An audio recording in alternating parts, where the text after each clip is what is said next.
Hello and welcome to Froch on Fighting with me, Carl Froch. And me, Rachel Froch. Don't forget to like, share and subscribe to this channel.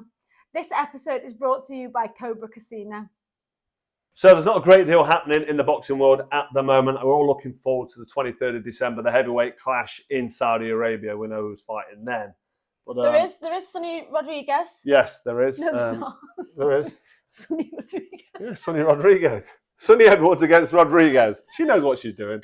But anyway, that is a wicked fight. That's a big fight. You've met Sonny Edwards in Sheffield. Yeah, he's lovely. It was at the Undisputed game. That's coming out on all the consoles soon. Yeah. Bit of a bad boy, you know, the way he talks. Bit of a street kid, but he's like cheeky, isn't it? Yeah, he is. I like Sonny. He's a proper good fighter. Knows what he's doing in that boxing ring. Real danger, man. The number 1 and the number 2 of the flyweight division fighting each other. This is like the Usyk Fury of the flyweights. This is such a big fight.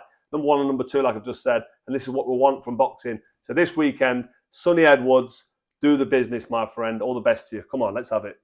So because there's not a great deal to talk about, we're going to address you, the fans, the lovers and the haters, the people that watch this growing boxing channel, and leave your comments below. As we asked them to leave the comments. And what do we say, 99.9% of them positive? Yes. You've just got that little small percentage. Exactly. There's a few people out there that give off negative energy in life in general. And them same people probably get angry on the roads and they go through life with a frown and they never smile. Just cheer up a little bit. Everybody love everybody. It's a lot easier. You know, the only thing is, you just go through the comments and you just laugh. Even the negative ones, you laugh at anyway. Obviously. Ever since I've known you, you've never, ever let anything like that bother you, which is kind of, it's a nice quality. It's a nice quality to have. Exactly. Especially when I was fighting, some of the, listen, I let George Groves wind me into a frenzy, didn't I? Yeah, you did actually, but since retiring, you put things into perspective and you realise sometimes how blessed you are. And I'm very fortunate. I've got a beautiful wife. I've got 3 children. I'm in a great position in life. I'm winning. So when people give negativity my way, I feel sorry for them. But we're going to touch on a few anyway. That was one, actually. A lot of people, a few, have said you are punching. I'm punching? Yeah. It's better than not punching, isn't it? So hang on a minute. Listen, you're punching. Hey, I know what I've got. Yeah, she knows. Yeah, I know. So she's punching. But listen, the alternative to punching is to not be punching, which means the people that are saying that I'm punching, I do have to question, what does she look like? Do you keep her behind closed doors? What does who look like? Their missus. Oh. They're giving me stick for saying I'm punching. Yeah. I take that as a positive, though. I take that as a nice compliment. Listen, it's for you. It's a great compliment. For me, it's even bigger. That's an even bigger compliment for me, because at the end of the day, if you're not punching them with your weight, with your missus, then you're not doing very well, are you? Let's be honest. So thank you for the comments that say I'm punching. I believe you, and it's a good thing. It's positive. So another one is, why is this guy so obsessed with McGregor? If you put him in a room with Conor, it'd be as quiet as a mouse. Yeah, righto. You're not going to quiet me down by sticking me in a room with Conor McGregor, the leprechaun. Listen, I've got loads of respect for Conor McGregor. He is a legend in the world of MMA. UFC fighter, top fighter, made himself a fortune, being brash, being leery, being out there, and he could fight as well. I do think he should retire. I don't think he should be fighting again. If he wants to, do what he wants. But I don't think he should. But no, I've got nothing against Conor McGregor. Like I've just said there, giving praise. The geezer's a legend in the game. He's done so well for himself. I hope he doesn't go down the road of, the slippery slope of drink and drugs and gambling, and just get down that road, that spiral of negativity that can get hold of you at the end of your career when you've finished. I really do wish Conor McGregor the best. But if you put me in a room with him, I'm not going to be quiet as a mouse, am I? I'm twice his size. And people might say, oh, yeah, but you're a boxer and he's MMA and he'd take your legs and take you to the ground. Trust me, if this is in the cage, me and him fight, if this is in a room, he ain't going to do shit to the Cobra, because if we go on the ground, fingers and mouths, biting and fingers, I'm not going to tell you where the fingers are going to go, but that negates all them moves from the MMA. It does. A street fight is different to mixed martial arts. So put me in a room with Conor McGregor, trust me, he'll come over and shake my hand. I know he will. And I will equally reciprocate that with a handshake, because there is a hidden respect between the two legends that are Carl Froch, the Cobra, and Conor McGregor. Got no problem with him at all. Are you talking about yourself in the third person again? Absolutely. I love doing that. The Cobra. I love it when I refer to myself as the Cobra, don't you? But what was I going to say? I don't know what I was going to say. You've thrown me. But there's a respect there between both of us. We haven't got any beef.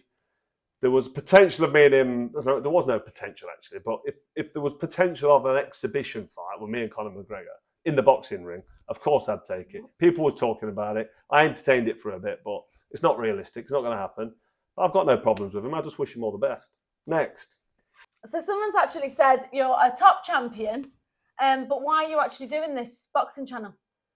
Yeah, it's fair. It's a fair question. Why are you doing it? Why are you doing the YouTube channel, especially with the Jake Paul stuff, giving him a load of shit for being a YouTuber? And I'm a bit of a YouTuber. I actually, I like to think of myself. You enjoy it though, don't you? I do enjoy doing it. Oh, listen, doing this channel, sitting here with my beautiful wife, and getting my voice across, my boxing opinion. I like to think of myself as a boxing fan first, and a YouTuber second, probably an entertainer third. So. Is it clicked? Anyway, yeah, why am I doing this channel? It's because I like the honesty that I'm able to talk. I like to be able to speak freely without having any narrative or political agenda. I don't want to go too deep, but boxing is the most honest sport out there. Loads of sports are honest. You know, individual sports like tennis and snooker and golf, you're kind of on your own and you're inside your own thoughts. But boxing, it's the most honest sport out there. You're fighting another guy or girl if you're a female boxer, and it's just one-on-one. And if you cheat in training, if you cut corners on the runs, if you don't do your groundwork or your sparring, if you cheat in any section, or if you cut corners on your diet, you'll get found out because you'll have to be dehydrated and run out of steam, or you'll run out of energy because you haven't done your big runs, or you won't be able to get your distance in your time because you've not done your sparring. So you have to be honest. And now I'm no longer boxing. I kind of miss the honesty of that. So I think that's what brought me into the channel. I mean, it was the Jake Paul call out and putting him into orbit and the reaction it got, and people, the response I got from just talking down the camera was really good. And then the channel grew from there. And I love to be able to speak freely without being aligned to any kind of political agenda, which I've already said. I can come on here and I'm not gagged. And there's so many people in so many different walks of life and different industries where they can't speak without facing potentially serious ramifications, and which usually are financial ramifications. Yeah. And it's so bad. And we don't want to go down the road or a world of you can't speak or everything you say is censored, because if you get to a point where you can't speak freely, then surely that's communism. And we're not in a communist, this is the Western world. We should always keep hold of that ability to be able to speak freely. And that's what I can do on this channel. So it's been rumoured that Tommy Fury might be fighting Roy Jones Jr. What do you think of that? Yeah, listen, Tommy Fury is the guy that fought KSI and Jake Paul. Yeah. I give Jake Paul a load of shit when he was fighting him. But he struggled. Tommy Fury struggled against Jake Paul. Okay. He won. Thought he won as well. It was close. But against KSI, it was horrible. Tommy Fury didn't know what he was doing. KSI was doing the star jumps, remember? Yeah. And it was just crap. Yeah. It was just rubbish. So what do you think about this fight then? Well, this is what I'm getting to. Tommy Fury's limited and found his level with the YouTubers who can't fight. And he said he's going to try and be a professional boxer. So he's going to fight 54-year-old Roy Jones Jr. I mean, don't even hit Roy Jones Jr. He's a legend of the game. He shouldn't be fighting. He obviously wants the attention or he wants a bit of extra money or whatever. But for Tommy to fight Roy Jones Jr., it's just wrong. I don't want to see it. I think it's a load of crap. It's got no interest. It proves nothing. And if he's going to go down the road of becoming a professional boxer, he needs to start from the bottom and work his way up. Try and win a British title in the light heavyweight division and start fighting real professional fighters. Is there anyone that you'd put him in with? Listen, he should start. He needs to start from the bottom. This is the problem. If he fights anybody at even British level at the minute, he's getting beat. Oh. So, because the light heavyweight division is quite a dangerous division. There's some good fighters in there. It's like, if you're going to say you're going to be a pro boxer, for me, you need to start fighting professional fighters who are ranked in the top 20, top 30 in Britain. Have a look at how you get on and look to win an English or British title, or English then British title.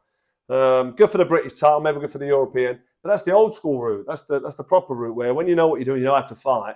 That's the route you go. Don't call out Roy Jones Jr., 54 years old, who's fucking finished and done. And Roy Jones was one of the best fighters to ever live and breathe in the sport of boxing. He wants it there. He's okayed it. Yeah, but come on. he's a 54-year-old man who's well past his best. He got done by Enzo Maccarini late on in his career. Did you see him against Mike Tyson? They had an exhibition. Oh right, okay. Yeah, it was just hopeless. It was a pointless fight. So Tommy Fury needs to, if you're going to take boxing seriously, take it seriously.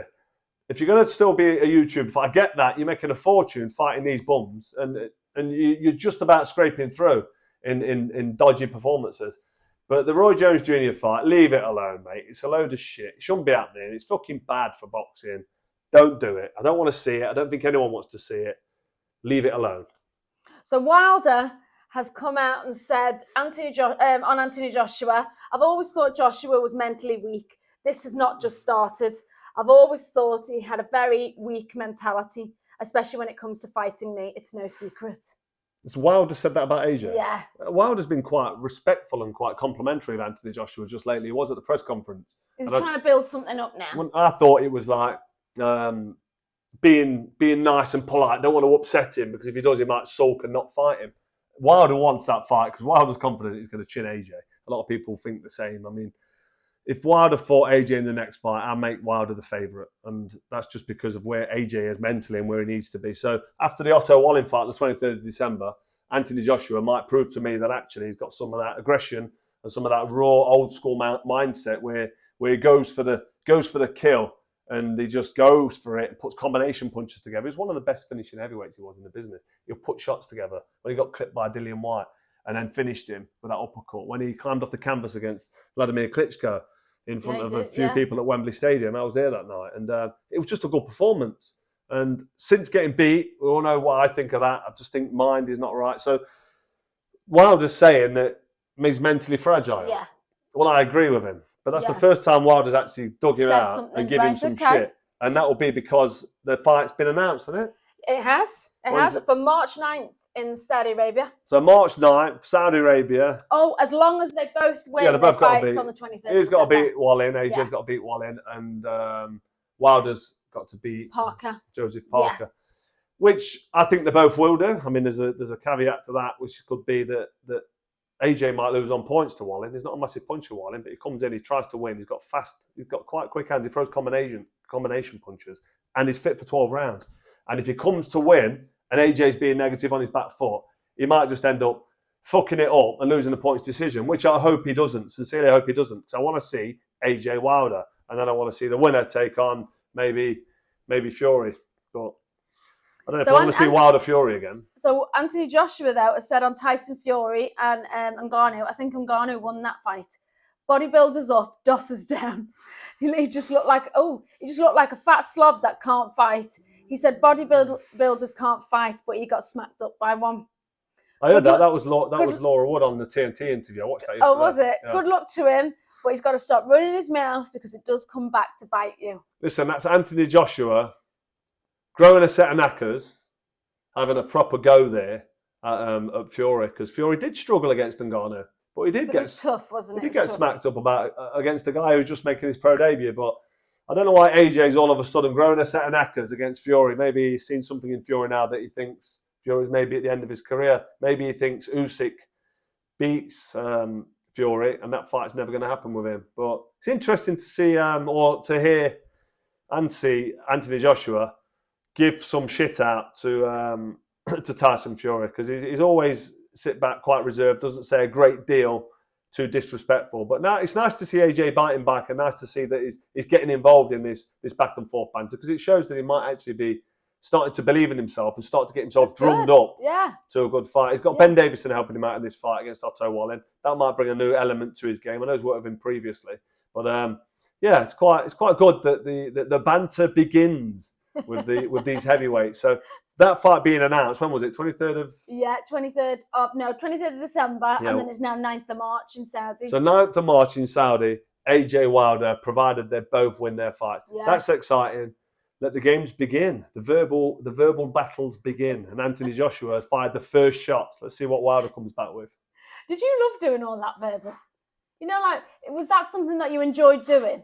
Listen, I always defend myself if I have to. And no, you get into because I used to get a bit wound up by it. Yeah. Like, there's a guy called Mick Monaghan early on in my career. I think I defended Might have been my Commonwealth, or was it a British Defence? No, it wasn't a British Defence. But it was early doors. And I used to spar with this guy, and he came to the weigh-in, giving it the big one, and he was trained by the Ingalls as well for a period of time.